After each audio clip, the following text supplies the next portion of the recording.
नमस्कार साथियों, मिधांस की कहानियाँ यूट्यूब चैनल में आपका हार्दिक स्वागत है। आज मैं आपको बताऊंगा कुंती कौन थी। कुंती यदुवंश के राजा सूरसेन की पुत्री थी। बचपन में उसका नाम प्रता था।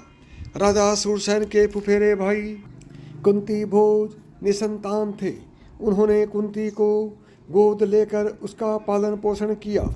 एक बार कुंती ने अपने यहाँ पधारे हुए ऋषि दुर्वासा की ऐसी सेवा की कि उन्होंने प्रसन्न होकर उसे वरदान मांगने को कहा। दुर्वासा ने कुंती को वर देते हुए कहा, मैं तुम्हें ऐसा देवी मंत्र दे रहा हूँ जिसका प्रयोग कर तुम किसी भी देवता को आमंत्रित कर सकती हो। इसका प्रयोग आवश्यकता पड़ने पर ही करना। कुंती ने कुमारी अवस्था में कौतूहलवश प्रकृति के तेजस्वी देवता सूर्य का ध्यान किया। वरदान के अनुरूप उसने सूर्य जैसे तेजस्वी बालक को जन्म दिया। लोक अपवाद के भय से एकांत साधना का बहाना बनाकर वह 1 वर्ष महल में कैद रही। विश्वस्त दासियों की सहायता से उसने अपने पुत्र को, जो कालांतर में कर्ण कहलाए, को जन्म देकर नदी में बहा दिया। हस्तिनापुर के राजा विचित्रवीर्य के छोटे पुत्र पांडु से उसका विवाह हुआ। पांडु के बड़े भाई धृतराष्ट्र अंधे थे। पांडु ने अपने पराक्रम से अनेक राज्यों को जीता था। वे हमेशा अपनी दोनों पत्नियों कुंती और माद्री के साथ हिमालय में रहा करते थे। पांडु अकस्मात अक्षय रोग के शिकार हो गए और संतान उत्पत्ति के अयोग्य हो गए। अतः कुंती ने दुर्वासा के वरदान से 3 पुत्रों को जन्म दिया, जो युधिष्ठिर, अर्जुन तथा भीम थे। पांडु की दूसरी पत्नी माद्री ने कुंती के वर की सहायता से अश्विनी कुमारों का ध्यान किया तो उससे नकुल और सहदेव उत्पन्न हुए। पांडु की मृत्यु के बाद कुंती और माद्री दोनों ही सती होना चाहती थी, किंतु माद्री से कुंती को अपने दोनों पुत्रों का भार सौंप दिया और वह पांडु के साथ सती हो गई।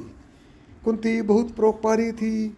एक बार एक ब्राह्मण ने कुंती को नरभक्षी वक्राक्षस के अत्याचार के बारे में बताकर उससे मुक्ति का उपाय पूछा। कुंती ने भीम को उस राक्षस का संहार करने को भेजा और शक्तिशाली भीम ने उस राक्षस को मार डाला। महाभारत के युद्ध के समय कुंती अपने पुत्रों के मरने के ख्याल से शहर उठती थी। उसने कृष्ण की सहायता से दुर्योधन को संधि प्रस्ताव भेजा था ताकि युद्ध ही न हो, किंतु दुर्योधन ने उसे ठुकरा दिया था। कुंती ने राज्य छीन जाने, जुए में हारने, अपने पुत्र कर्ण के अपमान को, कुलशील बहू द्रौपदी के अपमान को झेलने का कष्ट सहा था। कुंती ने भी द्रौपदी के अपमान का प्रतिशोध लेने हेतु पांडवों से कहा था। कौरवों द्वारा लाक्षागृह में आग लगाए जाने पर किसी तरह उसने तथा 5 पांडवों ने अपनी जान बचाई थी। कुंती ने अनजाने में ही अपनी बहू द्रौपदी को 5 पांडवों की पत्नी बनने के वचन से बांध दिया था। कुंती पुत्र होकर भी कर्ण जीवन भर लोक निंदा के भय से अपमान और दुख सहता रहा। अपने पुत्र कर्ण की अपमानजनक दशा को देखकर कुंती भी बहुत रोती थी।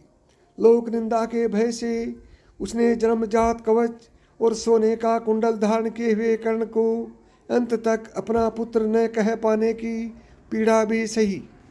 कर्ण के समक्ष 5 पांडवों की प्राण रक्षा की भीख मांगकर पुत्रों के प्रति अपने स्नेह को प्रकट किया। उसने युद्ध प्रारंभ होने से पहले ही कर्ण से 5 पुत्रों की प्राण रक्षा करने का वचन मांगा था। इसके बदले में उसने कर्ण को एक अभिशापित जीवन दिया।